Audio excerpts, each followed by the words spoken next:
Okay, we're here with Spidergirl issue number 2.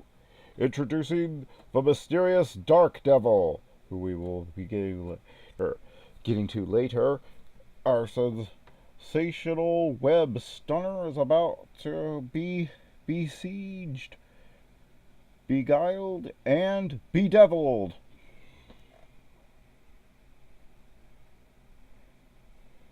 And we open up to Spider-Girl fighting a bunch of thugs, and one of them gets on her nerves by mistaking her for Stinger, which, as far as I can tell, is the daughter of. I didn't read the Avengers comic that is set in this universe. Next, but as far as I can tell, she's the daughter of the second Ant-Man, Scott Lang. Yeah. But, yeah. Although she gets annoyed when somebody calls her a witch because it's close to bitch, but I don't get it. She gets. Some reason that really cheeses her off, as though she expected random street thugs who are committing armed robbery to be polite. I'm not. I admit this is one moment in the comics I do not get. It's something that becomes a part of her character, and I really like Mayday, but it's a part of her character I never got. Whenever somebody makes female-centric insults, she tends to go off of them, and I'm like, you expected them not to? They're thugs. I know it's not polite, but they're random street thugs. I wouldn't expect random street thugs to be polite. Although, I guess maybe she hasn't seen enough episodes of NYPD Blue to get that point.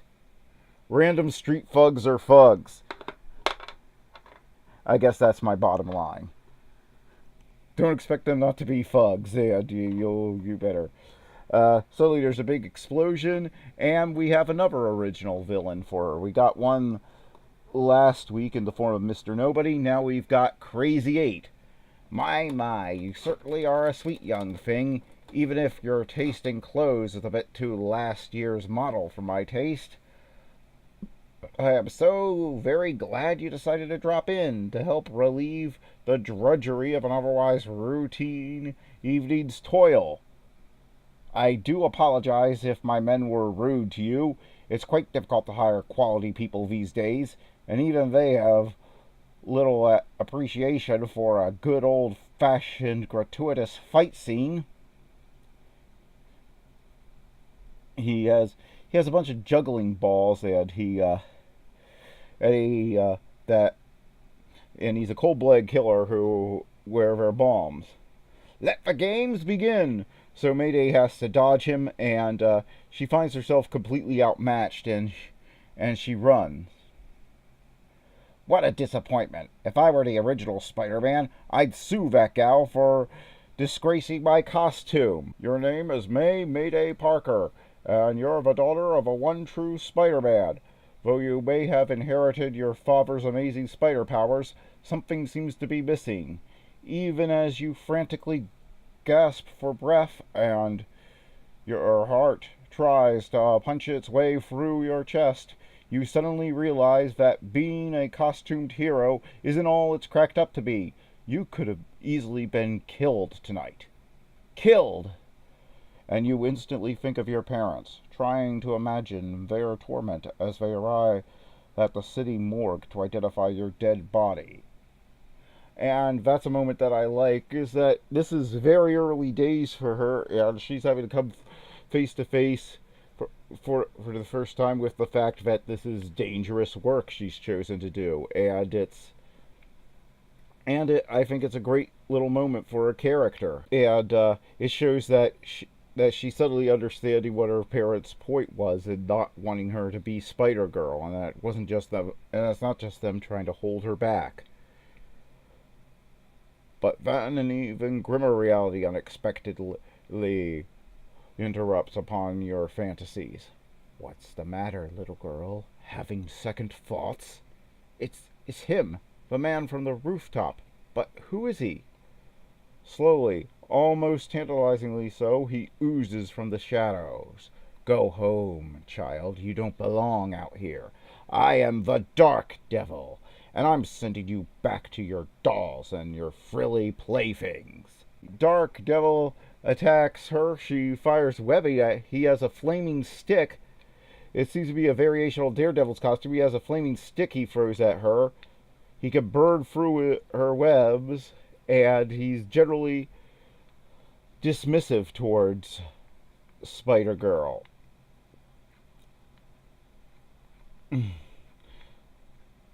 Listen up, pal. I know you're into the whole grim and gritty creature of the night thing, but mindless fights between heroes is just so 80s.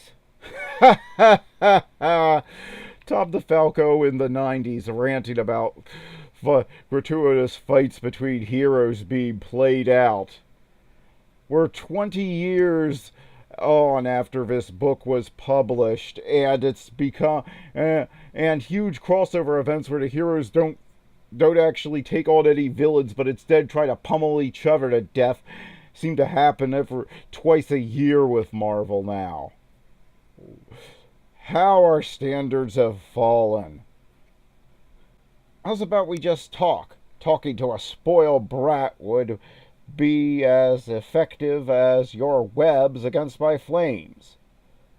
The real Spider-Man would know that. If you're so familiar with the original Spidey, you might have also heard about an old friend of his called Daredevil. Very subtle. I assume this is my cue to spout off my origin. Okay, and he vanishes, and since he's not going to go into his origin, I guess I should, because his disappearing and everything, and his having a variation of the Daredevil costume, and everything else, and the flames, make it seem a little confusing. And, well, and if you aren't familiar with the Clone Saga or this universe, you're probably wondering what his deal is. Well, are you sure you want to know? Really sure? Because this is a Clone Saga shaped hole that you cannot dig yourself out of once you have this knowledge.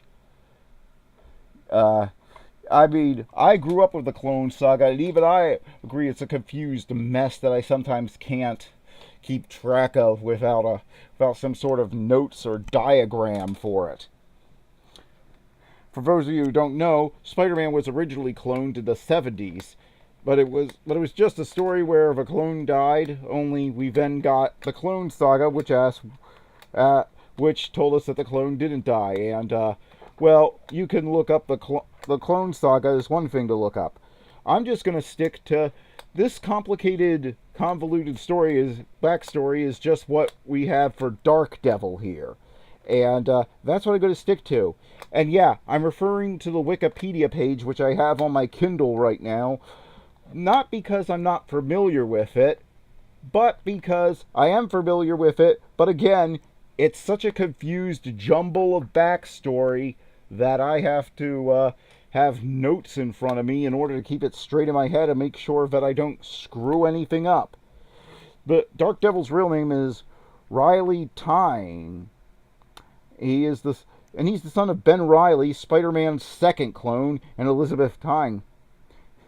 When he got spider powers in his teens, he also got clone degradation, which is where the clones start to die quickly. Kane, the first clone of Spider-Man, found him and placed him in a regeneration tank to slow the process. Kane's efforts were because he wanted to, one, resurrect Daredevil, who had previously died saving Kane, and to heal Tyne. Kane summoned the demon Zarafrost, which attempted to possess Tyne, but he was saved by the soul of Daredevil, who drove out Zarafrust, although both Daredevil's soul and a piece of the demon remained within Time.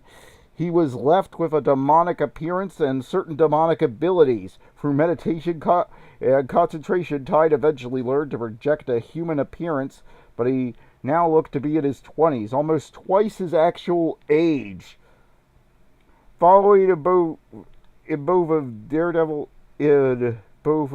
path, he studied law and became an attorney while taking on a costume bearing a resemblance to Daredevil, and using his demonic abilities to fight crime as Darkdevil. He seems to have access to some of Daredevil's memories since he knows Spider-Man's secret identity. Now, depending on how you view the relationship of the clones to Peter, which they obviously told MJ that Ben Reilly was Peter's brother, since she referred to him as Uncle Ben. That means Darkdevil is either her cousin or her half-brother. Genetically, he'd be her half-brother, I guess, because Ben Reilly was an exact clone of Peter Parker to the point where he had the same memories that he and Peter didn't know which one of them was the true Peter Parker back during the Clone Saga, and they played with that for years in the comics. So yeah, she's wearing a remake of Darkdevil's father's Spider-Man suit, and yeah, this is sort of family rooted, and as you can see, messed up Darkdevil is just trying to convince her to give up being a hero, or at least force her to take it more seriously or something. He then issues her an invitation to go to Pier 87 the next night and to be prepared to face the ultimate test. May goes home and you get Crazy 8 threatened your life. Darkdevil question your validity. Confused and disturbed, you return to your family home in Forest Hills. What is it going to be, little girl? You ask yourself dejectedly. Do you really have what it takes to wear your father's webs? Meanwhile, Peter is disturbed because he's pretty sure May is sneaking out, and he can't allow that. He also feels like a hypocrite. Mary Jane isn't sleeping any better, and it's obviously disturbing the entire family at this point. And yeah, when May gets to school, she finds her friend Jimmy Uba, who gets run into by Moose, the guy who played the prank on him last, and he and Moose get into a fight that then gets broken up by Coach Thompson, and then on her lunch break, May goes in to talk to Phil Urich, and he talks to her about how he found some webbing at a crime scene. Have you told my dad? Shouldn't I? I'd rather it was our little secret, Uncle Phil. I assume you have a good explanation, young lady. Yeah, but I can't. May, I hope you haven't been waiting long. I'm not really, but I'm starved. Let's go. I'll call you, Uncle Phil. Phil agrees to keep your secret, but yeah, as you can see, it's a very awkward lunch, as both of them know what's going on, but neither one of them wants to confront it because they know it won't end. The conversation won't end well. And again, this is kind of a sad scene, actually. One of the sadder in Spider-Man comics. I know there have been a lot of sad scenes in Spider-Man comics, but this sort of awkwardness with him avoiding the topic is just sad, if you ask me. When she gets back to school, she finds out Jimmy and Moose have agreed to get into a fight after school, but she then pushes Moose into a locker and locks him in it and breaks up the fight. At first, she thinks she solved it, but as Jimmy points out when he walks away, with he and Moose constantly in each other's faces, all she's done is delay the inevitable. So so it hasn't really solved anything. You cut to the docks and she gets on board to find some guys stealing art, and Crazy 8 is there. How long before we blow this berg? Soon, 8. We'll cast off as soon as... Listen, sounds like a fight on the main deck. Main deck? Good call. Huh? Can Crazy 8 come out to play? Always happy to oblige a loyal fan, but since you caught me at a disadvantage, the boys will keep you company while I gather a few personal items. Get her! Pile on her! She can't take us all at once. Unable to maneuver effectively in the confined space, you are swept backwards by the rising tide. Guided by your spider sense, you manage to avoid the first fists of fury. Oh, you mean the do you mean the Bruce Lee movie that was named Fist of Fury when it was released in Asia, or the Bruce Lee movie that's name was changed to Fist of Fury when it was released in the United States? Only to then have to change the name of the movie called Fist of Fury when it got released in the United States. Spider-Girl takes out the goons, but she and Crazy 8 are in a fight for their life. And she's in a fight for her life as Crazy 8 has even more gadgets and he's blowing stuff up. She grabs a bunch of his bombs in her webbing, and that blows up, and she just barely escapes. But she couldn't leap far enough to avoid him, and her bombs come in, and she makes it look like she's running away again, but she then swings around. I don't believe it. She pulled another fade, ran out on me as soon as the going got tough. Far be it for me to criticize, but that is one young lady who seriously needs to reassess her career path. Ditto for you, my friend. May swings around, kicks him in the back, and and then her spider sense goes off. You! I was wondering when you'd show. Feeling proud of yourself, little girl? Enjoy your victory for whatever it's worth. What's your deal anyway? Why are you harassing me? I'm merely trying to forestall an unnecessary funeral, kid. You were exceptionally lucky tonight, but luck doesn't last. Neither do those who play at being a hero. It's almost funny. Crazy 8 treated you with respect and tries to kill you. Darkdevil mocks you and tries to save you. Your life is suddenly brimming with little ironies, like Jimmy Yuma asking you out. Oh yeah, I missed that point. She found out Jimmy Yuma wanted to ask her out in this issue, which he's strictly in the friend zone, so that's awkward. Like your Uncle Phil finding your webbing, like your wretched attempt to be worthy of your father's webs.